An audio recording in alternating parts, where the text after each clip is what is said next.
योगी पिता के शब्दों का कोई विशेष प्रभाव नहीं पड़ा राजकुमारी पर।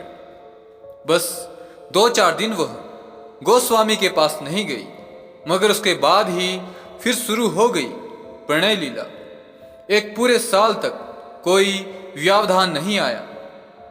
महल के लोग इस प्रसंग को जान तो अवश्य गए थे, पर किसी को साहस नहीं था राजकुमारी को कुछ समझाने के लिए।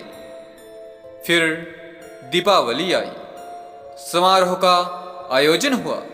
हर साल की भांति दीपावली की काल रात्रि में महानिशा पूजा करके गोस्वामी ने बलि दी। फिर राजकुमारी के मस्तक पर रक्त का टीका लगाया उसने। तीसरे प्रहर राजकुमारी अपने महल में लौट आई। थोड़ी देर बाद सवेरा हुआ।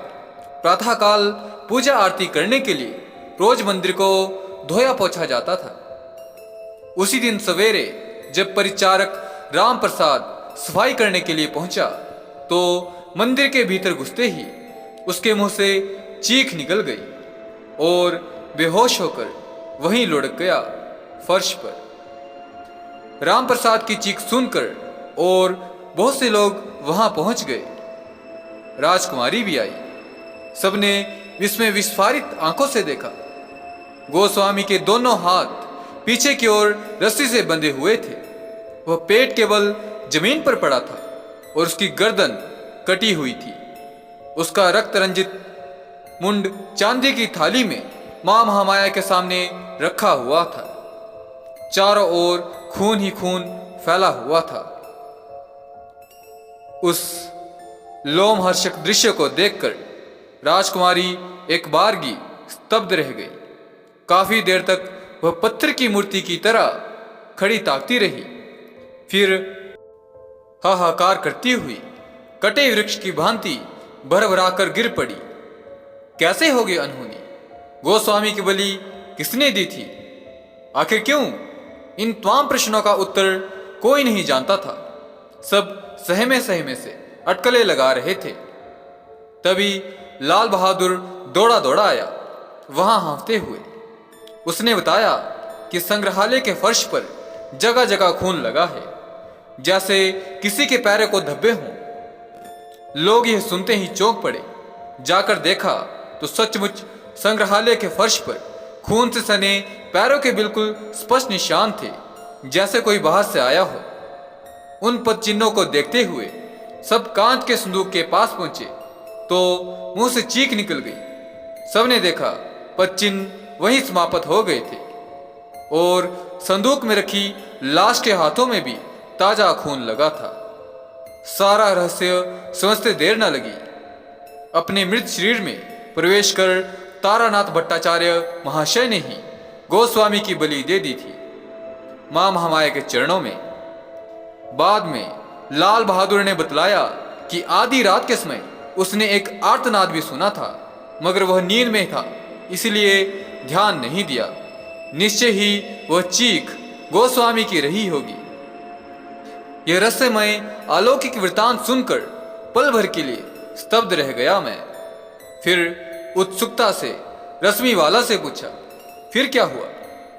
रश्मिवाला ने विषाद भरे शब्दों में कहा, तभी से अपने आप को, अपने गम को भुलाने के लिए राजकुमारी हर समय शराब पीती रहती हैं।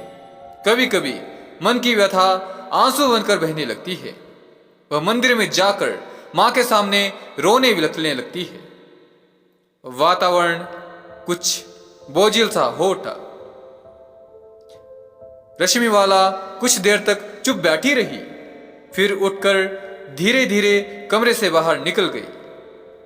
एक रोज रात के समय गहरी नींद में सोया था, पर न जाने कैसे मेरी नींद खुल गई। ऐसा लगा मानो कोई मेरे बिस्तर के पास खड़ा है। थोड़ा सा भय लगा, फिर सतर्क हो गया। फिर मुंह से अपने आप निकल पड़ा, कौन है? कौन? अरे रश्मि, तुम इस समय कैसे? आपको बुलाने आई हूं। राजकुमारी ने आपको इसी समय याद किया है। अभी चलिए मेरे साथ। इस समय? क्यों, क्या हुआ है? मुझे नहीं मालूम। बस आप जल्दी से चलिए। टॉर्च जलाकर देखा तो 2:30 बज रहे थे। इतनी रात को क्यों बुलाया है राजकुमारी ने? क्या कारण हो सकता है? बहुत सोचने पर भी कुछ समझ में नहीं आया। मैं अचकचाता हुआ रश्मिबाला के साथ भीतर पहुंचा। रंगमहल का दरवाजा खुला था। हल्का प्रकाश हो रहा था। मुझे दरवाजे के पास छोड़कर रश्मिबाला वापस आ गई। मैं थोड़ा ठिठका, फिर कमरे में चला गया। हल्के प्रकाश में देखा राजकुमारी औंधे मुंह पलंग पर पड़ी थी। कपड़े अस्त व्यस्त थे, बाल भी खुलकर बिखरे हुए थे। चेहरा तकिए में धंसा हुआ था। पलंग के बगल वाली मेज पर शराब की खाली बोतल रखी हुई थी। स्फटिक के 2-3 गिलास भी रखे हुए थे वहां। एक गिलास में थोड़ी सी शराब बची हुई थी। शायद राजकुमारी नशे में धुत थी। धीरे से खांसा मैंने। आहट सुनकर राजकुमारी ने सिर ऊपर उठाया। बिखरे बालों की एक लट उनके चेहरे पर झूल गई। कोमल उंगलियों से उसे हटाकर मेरी ओर देखा, फिर सहसा हिलक हिलक कर रोने लगी। आंखें पहले से ही लाल थी, अब और अधिक लाल हो गई थी। मैं पास जाकर बैठ गया। दोनों हाथ थामकर मैंने होले से पूछा, कहिए क्यों बुलाया है? क्या कष्ट है आपको? राजकुमारी जोर से सांस लेकर उदास आंखों से मेरी ओर ताकती हुई धीरे धीरे बोली, रश्मि ने आपको सब कुछ बता दिया है। कोई रहस्य आपसे छिपा नहीं रह गया है। अब आप ही बताइए, मेरे साथ इतना अन्याय क्यों हुआ? क्या मैं प्रेम की अधिकारिणी नहीं हूं? क्या साधना में प्रेम का कोई स्थान नहीं? आपने ही तो अपनी एक पुस्तक में लिखा है कि काम ही एकमात्र मोक्ष का साधन है। तंत्र में स्पष्ट संकेत किया गया है कि आदि शक्ति का आदि विकास मिथुनात्मक है, आनंद के लिए है, रति सुख के लिए है। यही विश्व वासना है।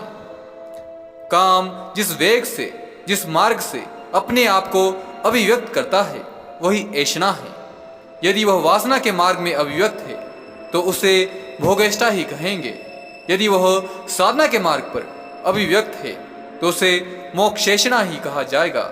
इसी प्रकार वह संसार के मार्ग में स्वयं को अभिव्यक्त करता है तो वह लोकेशना कहलाएगी।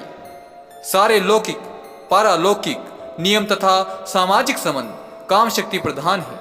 सब मिथुन जनक है, सब आकर्षणात्मक है। पुरुष में रौद्रात्मक, विसंगात्मक और राजात्मक प्रवृत्ति होती है। यह प्रवृत्ति शिव है। स्त्री में शास्यात्मक, आदनात्मक, सहनात्मक प्रवृत्ति होती है, वह शक्ति है। शिव और शक्ति को लेकर ही समस्त तंत्र साधना को संगठित किया गया था। प्रदान करने वाला पुरुष और ग्रहण करने वाली स्त्री, यह नियम सब जगह है। बोलते बोलते राजकुमारी उठ पड़ी। उसमें उसका चेहरा तमतमाया हुआ था।